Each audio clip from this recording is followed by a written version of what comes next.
Run each other over. I just try to go to Wendy's, get this big cash. Okay, I'm gonna go ahead and open the council meeting. Please rise for the pledge of allegiance.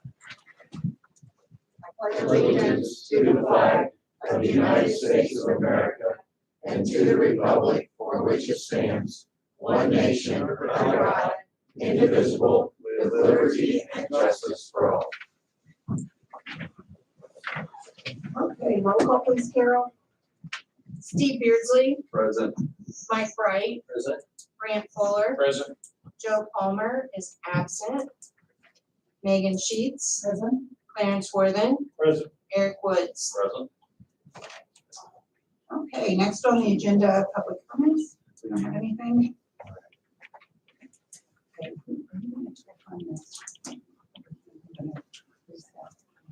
Yes, I may. I would move that we approve the minutes. Oh, thank you, Steve. I'll second that. Steve Beardsley, Aye. Mike Bright. Aye. Grant Fuller. Aye. Megan Sheets. Clarence Worthen. Aye. Eric Woods. Okay. Next, we have the public hearing on ordinance 23-01. So I'm going to recess the council meeting at 7:02 and open the public hearing. So Carol and Alicia, if you want to talk a little bit about that ordinance and the second reading. So there was a miscommunication. The finance company was publishing the notice and we believed that they were publishing it for the last meeting for the public hearing and they published it for this meeting for the public hearing. So we had a public hearing, but nobody was notified. So what we're going to do is the vote last meeting would be void because we didn't have the public hearing as required by Indiana law. So we will do that today. And then if the council so chooses, we can vote again to approve that ordinance. Do we need to have a motion to avoid that? We can have a motion. That's probably better for our minutes. Yeah, I would move that we avoid that. Or do we do the public hearing in the meeting? We should do that in the meeting. Okay, I'm Yeah. sorry. Now let's go. Yes, and this is concerning the additional appropriations for our opioid settlement funds, restricted, unrestricted, and the ARPA recovery funds. Does anybody else have any questions, comments, anybody? Okay, I'm going to go ahead and close the public hearing at 7:04 and reopen the council meeting. Then I would move that we void last month's public hearing and vote on that matter. I'll second. Roll call, please. Steve Beardsley, Aye. Mike Bright. Aye. Grant Fuller. Aye. Megan Sheets. Clarence Worthen. Aye. Eric Woods. Aye. Okay, next on the agenda then is ordinance number 23-01, and this is on second reading. It's the additional appropriation ordinance that I just talked about for our opioid settlement funds along with our ARPA funds. Can we suspend the rules and, Yes. okay, I make a wish, we suspend the rules and pass this on second and third reading. Second. Roll call, please, Carol. Steve Beardsley, Aye. Mike Bright. Aye. Grant Fuller. Aye. Megan Sheets. Clarence Worthen. Aye. Eric Woods. Now I entertain a motion to pass on second and third.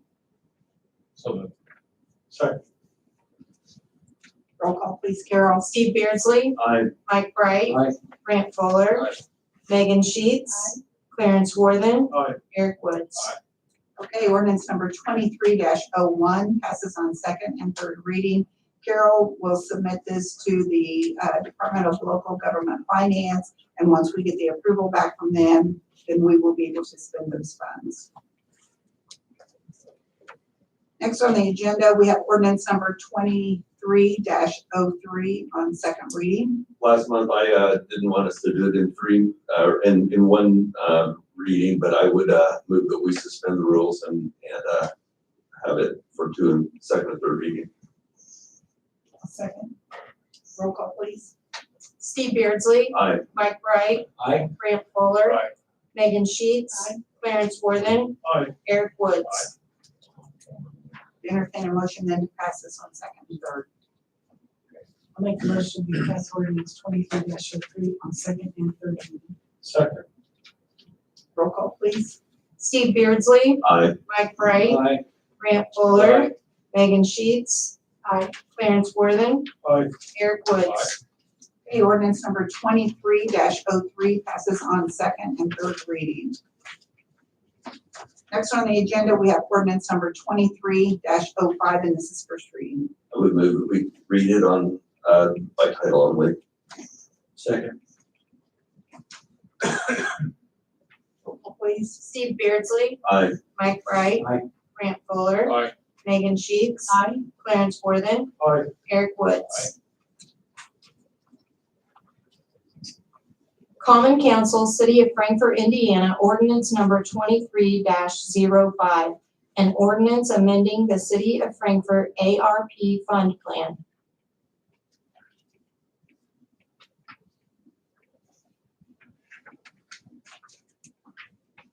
Do you want me to talk about that? If you want to, would you like to do that? In order to be compliant with the spending rules for our ARP funds, we are required to either do an additional, I'm sorry, I'm back on the additional appropriation. We are required to outline the spending of our funds as we go. That's the general rule that we've been encouraged to follow. So as we have been spending these funds, we're keeping the ordinance updated to match our actual spending. And this is the most recent revision of that. Any questions?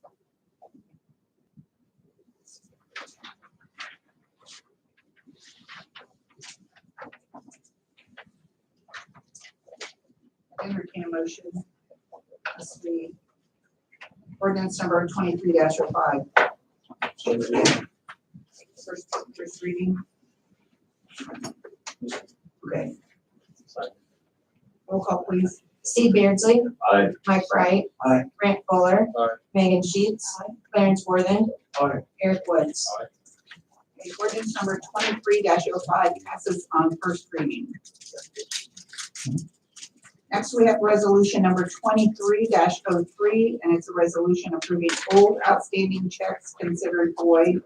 And would you like to talk to us about this, Carol, that comes out of the clerk treasurer's office? Yes, pursuant to Indiana code, we are required to void outstanding checks that are older than 2 years at December 31st of each year.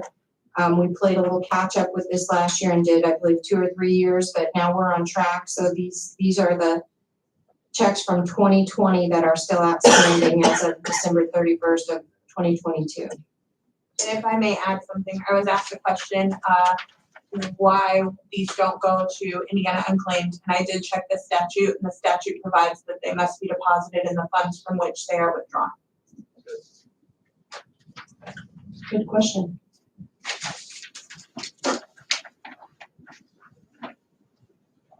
I'll move to pass resolution 2303. No second. Roll call, please. Steve Beardsley. Aye. Mike Bright. Aye. Grant Fuller. Aye. Megan Sheets. Clarence Worthing. Aye. Eric Woods. Okay, resolution number 23-03 passes. Next on the agenda is old business. I was just going to talk briefly about the opioid settlement funding. I think everybody, did you get copies in your package? Is that right, of each one of them? It's up to you if you want to pass these tonight. I have been in touch with Laura and some of the other committee members on that task force, and they talked about everybody using the same type form. So I don't know whether we want to pass this or wait and see if we want to use what like the county's going to use or what we want to use, however you would like to do that. If there's no emergency in getting it done, it would be nice if they were all compliant. That's what we thought. We thought it'd be better since we all kind of have collaborated to make this all work out. Yeah, I mean, if somebody was desperately needing it this week, you know, maybe you could approach it differently, but if there's no emergency, let's wait and be compliant with anybody else. Okay, yeah, because we have to wait now from the DLGF to even approve our additionals. So I don't know if anybody had seen it or not on social media, but the task force had been asked to come down to the Indiana State Library and to report on our opioid settlement funding. Laura Archibald went from Healthy Communities, Jordan Brewer, County Commissioner, and also Alan Dunn from the County Council and myself went down a couple weeks ago. It was a great presentation. We were really well received. They were so impressed with the way the city and the county have worked together. Some places haven't even started to decide what they're going to do with the opioid funds. And they said they've never seen the city and county work like this together to come up with a solution. So I think one of them suggested we go like on a road show or something. But anyway, I want you to know they really built up Frankfurt and Clinton County. So thank you all for your help in it. Next under, unless anybody has old business, anything else? Are we gonna continue to try to go forward on moving toward having 2 readings instead of 3 readings and try to get? Yes, I just didn't have time to get that ready this Okay. time. That's great. I just wanted to make sure that's a high priority. Thanks. To pass the, Yeah, to move to an our order. ordinances to say that we can have 2 readings instead of 3 readings. Okay, okay. And again, it's my understanding that puts us more in step with what other communities are doing too. So, Because we're the exception with 3. Yeah. Most communities do too. And while we're talking about that, there also was discussion on that second meeting of the month, the 4th Monday, that only if there were some, something that needed to be discussed and either called by the mayor or or was it 4? That was 3 council members. So are we still going to do that for this month? I think that's what the ordinance says. Okay, okay, Yeah. okay. Yeah. We need to re-advertise that, even though I would. Yeah. Since Yeah. we haven't been following that, okay. Yeah. But all we're doing is saying that we're gonna follow the ordinance. That's right. Right. That was how many years ago? Yeah. I don't know if it ever was followed. I don't know. So, and with that, go ahead. Is there anything on this opioid thing that is pressing? I can't think of anything, and we're going to continue to get funds. We can do that next month. That's not going to be. Right, right. And we can continue to get funds, and it's looking like they're going to have kind of like the Ready Grant. We're going to offer more funding down the road. So the task force is going to continue to meet. We're meeting tomorrow morning. So I'm excited about that. They were pretty positive when we're down at the state that this is something that's going to happen. So I think we're very fortunate that we decided to follow through on that. I'll have to hand it to Les. Les kind of encouraged us to go ahead and move forward on it. So it's going to be beneficial for us. Well, and in answering Claire's concern about needing to meet, the second date is still on the calendar as a possible date. And I think all of us have that kind of in our psyche that Mhm. going forward, that second date will be available. And how many days in advance do you need in order to call that? 48 hours. So if something comes up and we do need to meet on 48 hours notice, we can still meet Mhm. if there is the need. Right, that does exclude weekends, so we need to Yeah. just make sure. Yeah. that we can fit it. Yes, as long as we do it the Friday or Thursday before. And I also was going to say that tentatively, just, unless something comes up on that date, the 27th, I am going to go ahead and give my, tell me, state of the city that night at 7:00. So, and that's going to be, hopefully, Kimberly, we're working on that. It's going to be here in the council chambers. It's going to be, you're going to try to get with the radio stations. If they will do it, we're going to have it on Facebook and any other social media. I don't know what else you have planned, but so we're going to give a state of the city on the 27th at 7:00 unless we have to have a council meeting. If we do, we'll do the council meeting and I will do it following the council meeting. So, Well, we want that on YouTube as well. yeah, I think, Kimberly's going to work to get that done.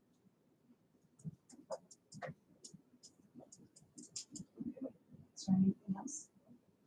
Okay, new business. Jan Sheridan, the Career Tech presentation. Thank you for being here.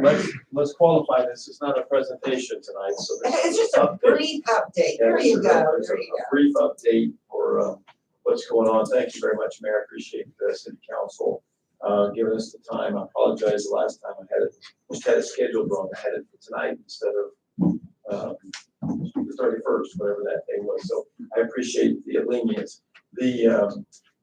Really the update today that I have on the Career Tech is that we're all back together and have been working diligently for the last several months on putting our schools, all 4 schools, school districts, I should say, back at the table along with Ivy Tech, the city, the county. We have multiple industries that are at the table as well.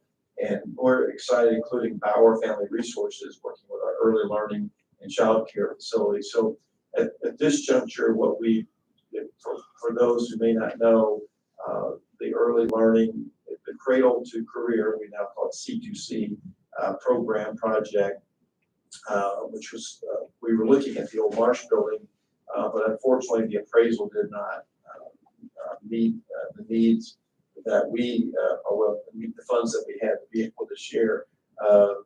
Didn't meet the needs of the owner of the building.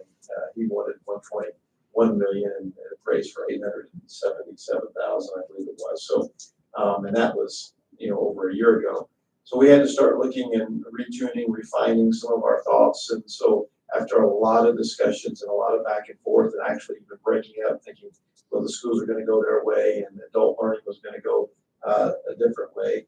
We just felt like it'd be better together and stronger together and have an opportunity to raise more funds together. So that's what we did.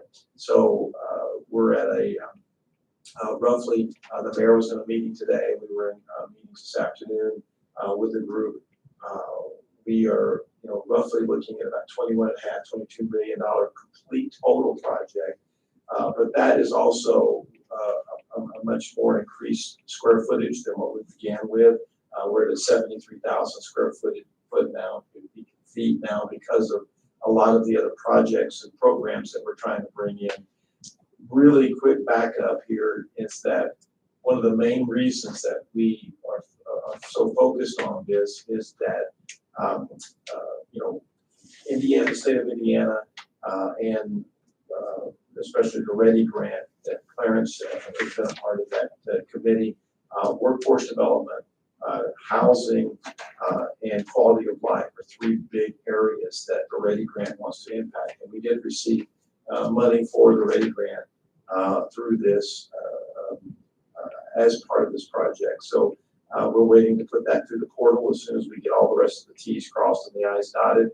Regarding the new location, this is going to be where the old bus terminal, the bus barn is now.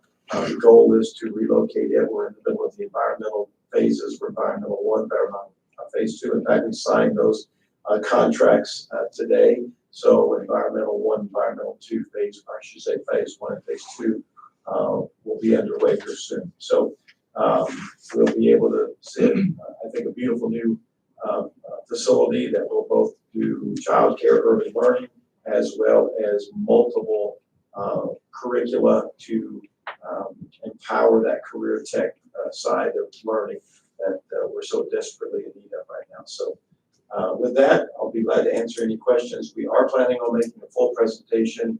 We're going to ask the council at some time in the near future to actually gather out at the Frankfurt Administration Building. That's where we have all of things pretty much set up. We've got multiple boards that we would like to take you through. Also give you an opportunity of just exactly where the building's going to be. So that's our thoughts and plans. And then you were at the meetings today too, so if you have So anything we to add. thought that it would work better if we could go out there because they're set up for, they have all the displays out there. I suggested maybe even like county council, county commissioners, city Maybe a council, co- or like a meeting so that everybody could get the information at once. They do have a floor plan in place, what they're looking at. Hopefully by then, maybe we'll have the exterior of the building, some Okay. idea what they're gonna do. KJ has been, Kelly Good has been acquired to do or been contracted to do all the drawings. So he's done a great job so far. We do not have the outside conceptuals, but we do have a blueprint, and we'll be working beyond that as far as mechanicals and all the rest of the engineer drawing. Shannon, did you say how many square feet? As well, initially, we were looking at 40,000 square feet. The reason why there's been additional is that through a lot of discussions with other vocational training centers, how much it will cost later to expand, we felt like that we'd have a better chance of going up and going vertical. So actually, those additional 33,000 square feet are going to come to the second floor. Now, if it gets down to a situation and we can't seem to get to that magic number that we need to raise the money, that will be one of the things that would be cut. And we'll look at that. At this time, right now, between Ready Grant, the IU Health Foundation grant, and right now, we have not signed, but verbally committed pledges of industry and others. We're about a little over $4 million raised. So you're talking 73,000? Yes, sir. Yes, square feet, yeah. That is the whole project, full-blown project. So right now, what's important is the fundraising. So that's what we're trying to get in front of, Frito-Lay, NHK Seeding, Montana Fasteners, all of those industrial partners that we know will be important to the project. Much like we did with the Ivy Tech, raising the money for Ivy Tech. That took a lot of hands, a lot of presentations, but the money got raised, and we were able to have that. Well, and speaking of Ivy Tech. Yeah. They're all in on this. Yeah, so Ivy They Tech really are. Ivy Tech is our post-secondary partner, and the presentation that you will receive when that does get scheduled, you'll see the dual credit opportunities and the really multi-pass to great programs that Ivy Tech offers as well. So very excited about that partnership, because that will be, and it will be affordable education, post-secondary education for people that are not looking at going to a four-year college. So we think it's a great gateway to raise that educational attainment level here in our community as well. Our industrial park as well. Oh yeah, workforce development, Yes, the pipeline, absolutely. and childcare, to have people, a lot of grandmas are, left the workforce to take care of children, and that's projects America. You can do what you want to, but if you had the opportunity, if we had some good childcare in place, what would be the opportunity for some of those folks to stay in the workplace, which is pretty tenuous.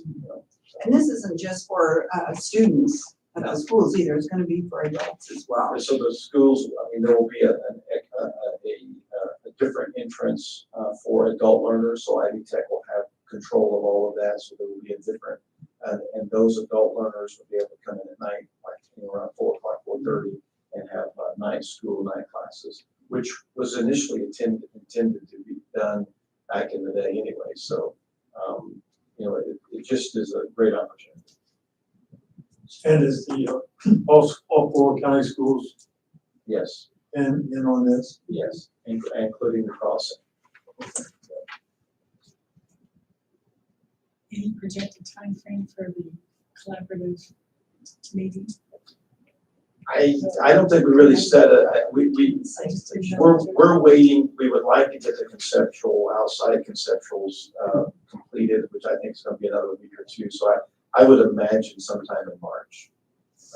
And they were gonna do some adjustments to the PowerPoint presentation Yeah. that we have today We to had keep some it. recommendations to Yeah. do that, to change that. To also, when you got like 9 people presenting, you also have opportunities to get a little lengthy. So, the opportunity to cut that back, so that instead of being a 30-minute presentation, it's more of a 10-minute presentation. Let's take back up. Which slides? Who wants to cut theirs out? Which slides would get that? It's like telling the preacher to close. A lot of work's gone into this. so. Yeah, but A it's lot of good. work, a lot of people working together to Lot, make this yeah. happen. Absolutely. So those city, county, a lot of great folks have been at the table. So we greatly appreciate everybody's efforts, and we do think it's transformational for our community.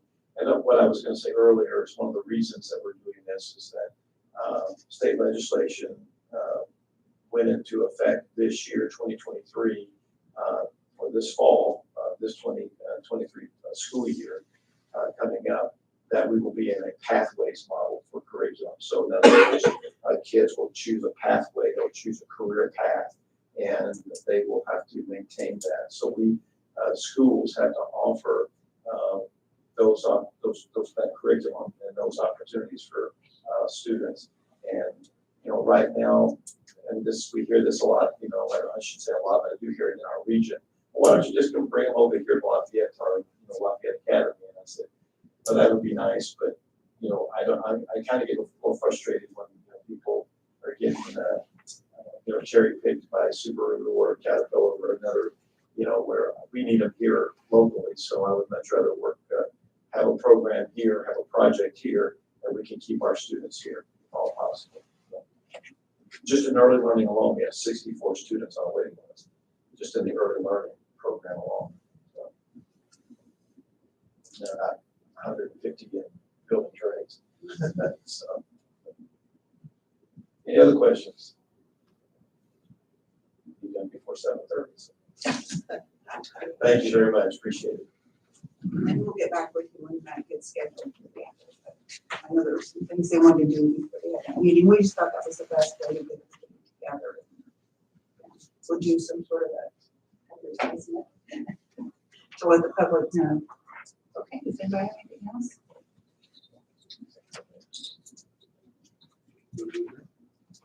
Wait, Just quickly, I need the additional appropriation ordinance signed by everyone, please. Thank you. Okay.